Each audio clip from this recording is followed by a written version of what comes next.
keep in mind, because you have to be careful of what you do as to not offend certain people who have a sacred value to cemeteries. As well, you're going to have a really busy site over here. It's going to be a quiet cemetery. So keep that in mind of how you create the separation between your site and the cemetery. You have Bandara Reserve here, which is just like a national park. That's important to keep in mind for shadow reasons. The council requires that you must not overshadow this for more than 3 hours. No, it must receive more than 3 hours of sunlight. You have the Goodman Fielder office over here, and it's a high-rise commercial building. The Red Factory, if I'm correct.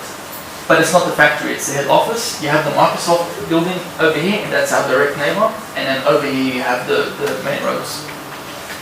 These here are pictures showing what the surroundings of the site are. So that's when you're approaching the site, coming from over here, approaching the site. And this is the access to the site. So Station Road, access is over here. Station Street, sorry. This is when you're exiting the building, so you're leaving the building and going left. This is the back of the building, Epping Road over here. And then this is the station overview. So if you're standing over here, looking towards the station, you will definitely see our site back here. So that's something to keep in mind, that our site will be seen from when you're coming very far down the road.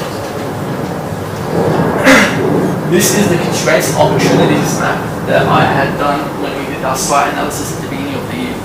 This is possibly the most important part when it comes to understanding the building, when it comes to designing a building. Because this map here is going to show you where the sun rises, where the sun sets, all of your services that are underneath, any vegetation that exists, existing buildings, anything you need to know relating to the site, regardless of your building, is on this map over here.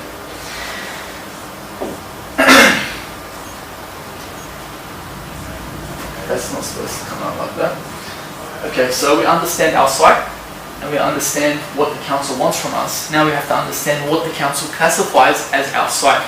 So we have to understand what our centres map is, and our centres map classifies us as North Ryde Station Precinct, as we've already found out. Then we have to understand what our land zoning is, what we are allowed to actually build there. Is it only residential? Is it commercial only? But we have mixed use building. Then we need to understand our floor space ratio. So how much floor space are we actually allowed to have on our site? Now that's actually very important, because hypothetically if we didn't have a floor space ratio, we'll just do 500 stories, as big as you want. But this one actually gives you a 3.5 to 1 space ratio. So for every 1 square meter of site, you're allowed to have 3.5 square meters. This ties in directly with the height of the buildings map, which limits us to 92 meters. Now, if you juggle them both evenly, 92 meters and the floor space ratio, it gives you a shell of the building. So you can't go too high and you can't go too wide. Building types. When I say building type,